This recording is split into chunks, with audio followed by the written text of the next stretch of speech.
to the Exter, Hyundai's first stab at the micro SUV segment. In this video, we are going to talk to you about the ride, the handling, the styling, the features. But first, this is the Evo India channel. We are all about the thrill of driving. So let's hit the road and find out if this can deliver on driving thrills. You have 81.8 bhp, 113.8 Newton meters of torque, 1.2 liter petrol engine, manual gearbox, 5-speed manual. Let's see how it moves. Launched at around 5,000 RPM. Red line at 6,600, 6.6 on this digital tacho. Third gear. You're looking at around 12 to 14 seconds for the 0 to 100 km/h sprint, which is par for the course for something of this class and category. There is no turbo petrol. That's not what the category demands, and that's not what the category gets either. So you're not going to get the 1 liter turbo petrol engine in this Exter. That will also make the pricing go out of whack. This, the top end version with everything on it, we will talk about all the features and everything that the Exter gets. That comes in at under 10 lakh rupees, which again is par for the course. It takes on the Punch head on. But the Punch is not the only rival for the Exter. Neck to neck, it's obviously the Punch, but this will draw buyers away from that meat of the market, all those hatchbacks. For instance, somebody looking to buy a Wagon-R, why would he not consider the Exter? This would fit perfectly. Why do people buy Wagon-Rs, for instance? Because you sit higher up, you get a better view ahead. The Exter gives you all of that, plus with better resolved styling. So all those buyers is what the Exter can actually target, and this could be the best seller in Hyundai's range. But again, all of that we will talk about in the verdict. Now let's dive into how the Exter drives. And one of the questions that you guys asked us on our social media was, does the Exter feel like an SUV? So for that, we have a small little track that we found here that goes off the road.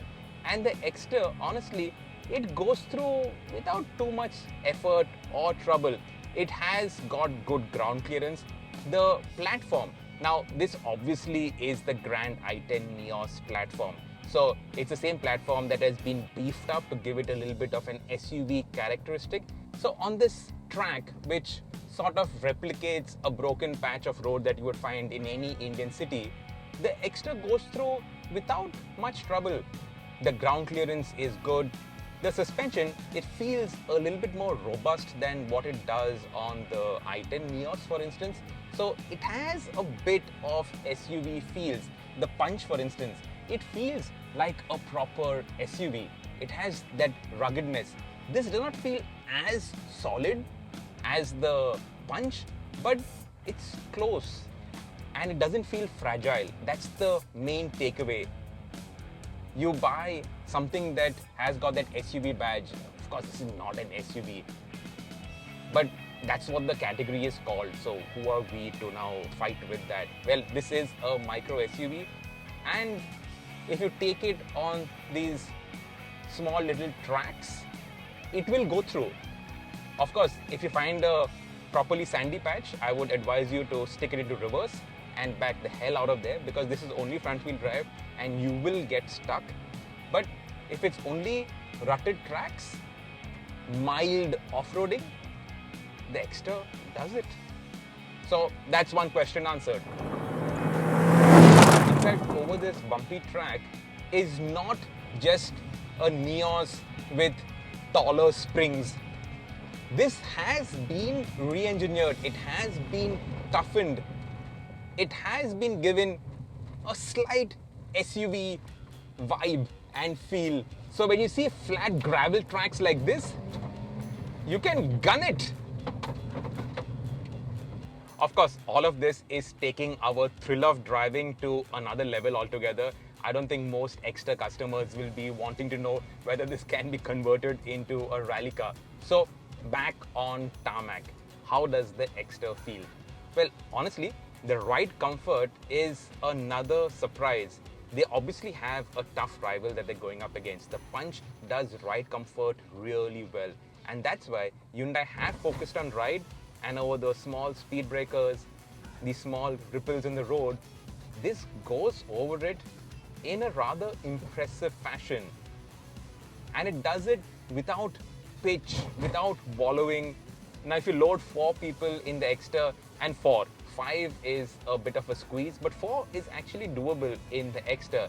Then the rear suspension, it sort of squats and there's only that little travel left. So it tends to hop about a bit at the rear, but with 2 people, even 3 people, it actually rides very well over undulating roads. It goes through it easily, comfortably, no stress, no effort. And it's only later on that you notice that the engine makes absolutely no noise. It is pin drop silence. You hear a bit of tire roar, you hear a bit of wind roar, especially at triple digit speeds. You get a fair bit of wind roar, but mechanically, the powertrain, very silent, very quiet. And that's the benefit of using a powertrain that has been tried and tested for years and years and years.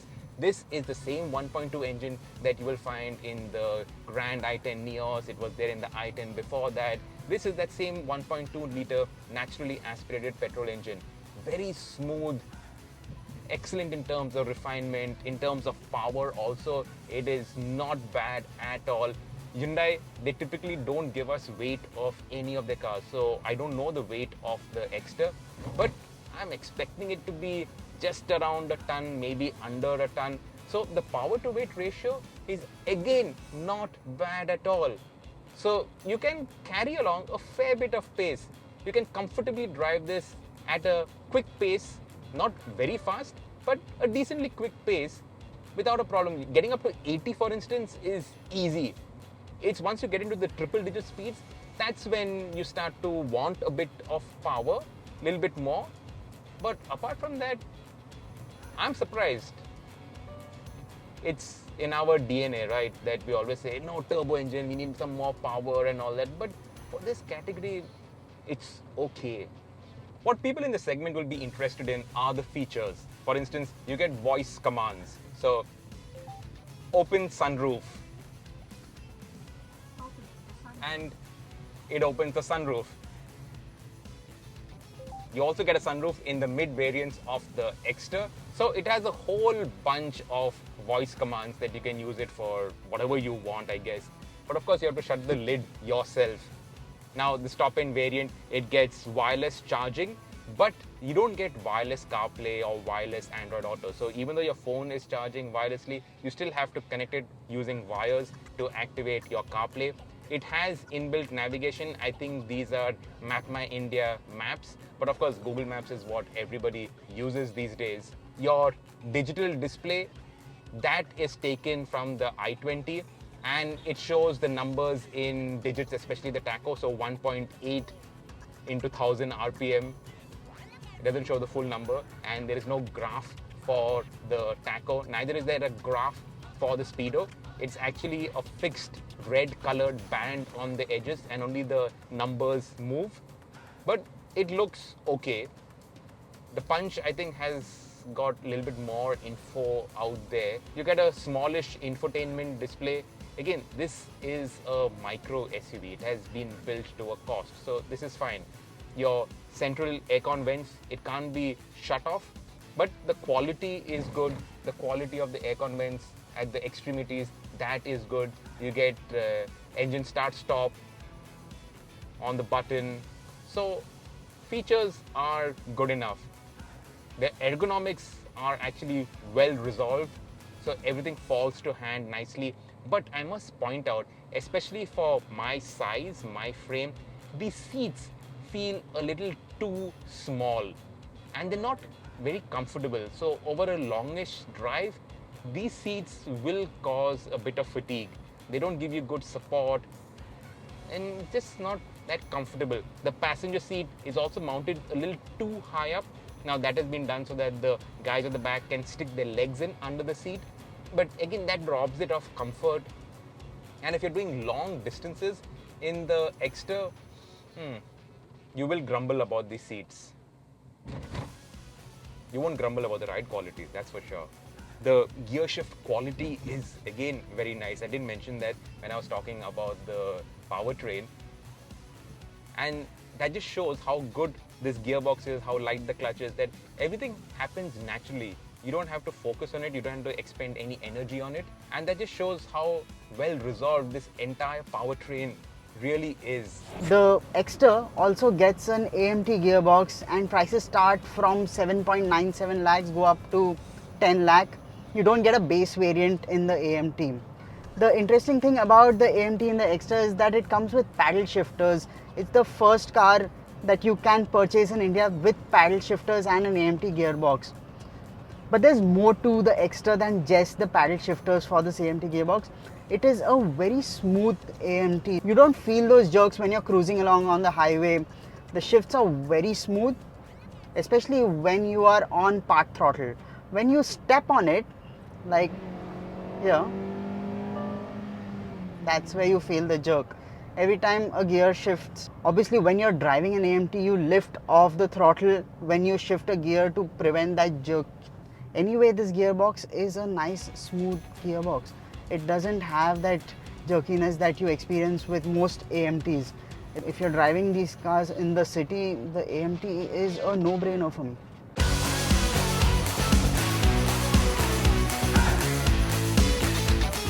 So the Exter, it has a dash cam. You have to buy an SD card separately for the dash cam, but it has a dash cam. And on the safety front, 6 airbags are standard across the range. So no matter what variant of the Exter you buy, you get 6 airbags. Again, that's a great move towards safety. And I think with all the conversation around safety, with you guys focusing a lot on safety, Hyundai has now upped their game in terms of safety. I just hope that Hyundai submits to the voluntary global NCAP program, sends their cars for crash tests, and hopefully their cars will score well in the crash tests. We will be having the Bharat NCAP by October of this year. Again, it's voluntary, so manufacturers have to voluntarily send their cars for the crash test. But there's so much of talk around safety now that everybody will be forced to up their game, including Hyundai. And I hope the Exter has got better crash safety built into this platform. Around corners, this is not exactly an N2 cutlet. It feels safe, it feels stable. You can make quick emergency maneuvers to avoid potholes, and that's the best I can say about the handling. The steering is light, not much in the way of feel or feedback. So it's safe, it's competent. It's not going to light your fires. And of course, for that you need a little bit more power. So the package overall is well sorted.